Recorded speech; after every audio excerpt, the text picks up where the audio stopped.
Nama diberi Intan Balki Syahira, berumur 19 tahun dan lahir pada tanggal 3 Februari 2002. Mula menapakkan kaki ke dalam dunia pendidikan dan persekolahan pada tahun 2009 di Sekolah Kebangsaan Desa Jasmin dan tamat pada tahun 2019 di Sekolah Menengah Kebangsaan Desa Cempaka. Kini saya melanjutkan pengajian di Matrikulasi Negeri 9 dalam bidang Sains Fizikal 1 tahun. Saya berminat untuk menyambung pengajian ke Universiti Kebangsaan Malaysia di bawah bidang Ijazah Sarjana Muda Sains dengan Kepujian Fizik. Sejak awal lagi, saya memang berminat dengan ilmu serta informasi yang berkaitan dengan fizik, lebih-lebih lagi yang berjaya diaplikasikan dan dapat dijelaskan dengan mudah dalam kehidupan seharian kita.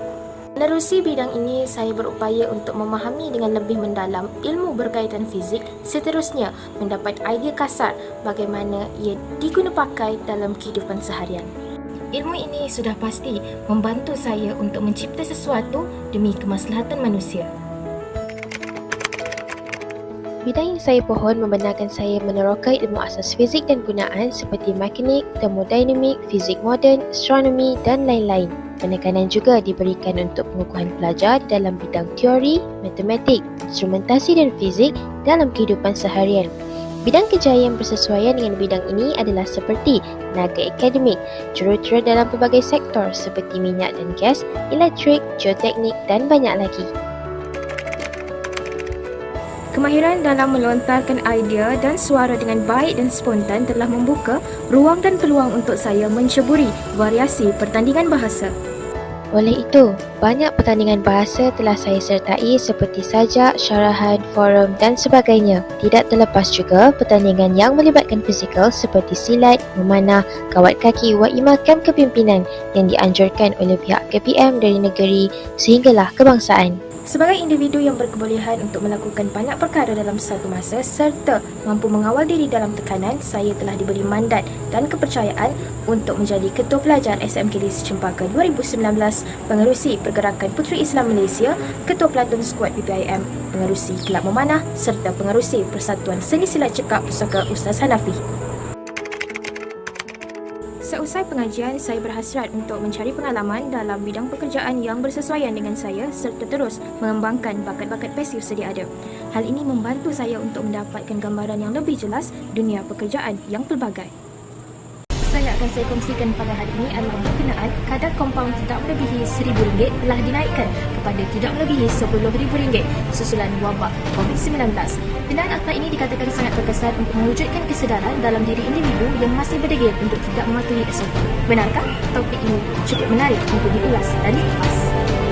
Pindaan 2021 bagi Akta Pencegahan dan Pengawalan Penyakit Dijangkit 1988 di dalam Model Darurat ini merupakan satu strategi yang boleh saya katakan efektif dalam memastikan rakyat Malaysia lebih takut untuk ingkar dengan garis panduan yang dicipta untuk mengawal kadar penularan jangkitan virus bertepatan dengan penyataan yang dikeluarkan oleh mantan Menteri Kesihatan Datuk Seri Dr. Adham Baba ekoran kedegilan setengah pihak yang bersikap tidak acuh dengan SOP yang disediakan.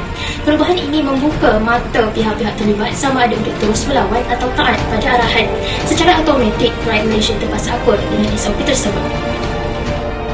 Dapat kita lihat bahawa peningkatan kadar kompaun membantu pihak kerajaan untuk mendapatkan kerjasama daripada masyarakat dan seterusnya menunjukkan hasil yang agak meyakinkan apabila kadar kes harian menurun dari semasa ke semasa.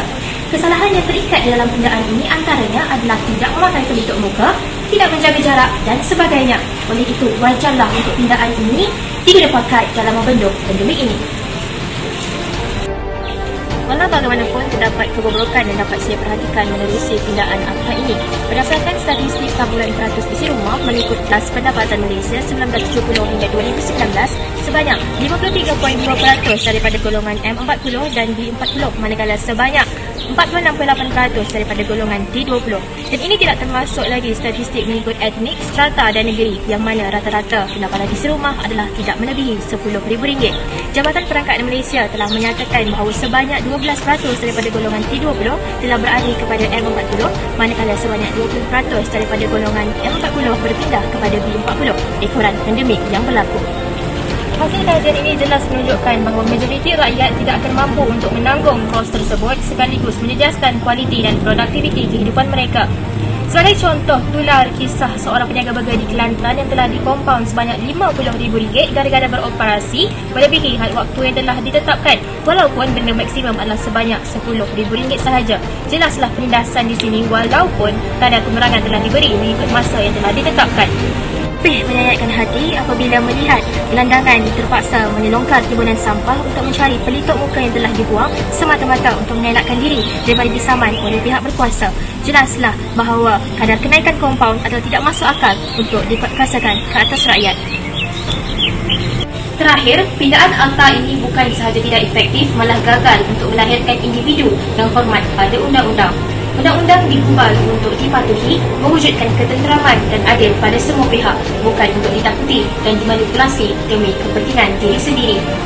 Lihat sahaja diskriminasi yang berlaku antara golongan kayangan dan golongan bawahan di mana mereka yang memegang kekuasaan, populariti dan kekayaan bebas untuk ke mana-mana sahaja, seperti kisah selebriti terkenal kita baru-baru ini, seolah-olah imun dengan akta-akta yang digubal, manakala yang di bawah terus ditekan dan ditindas.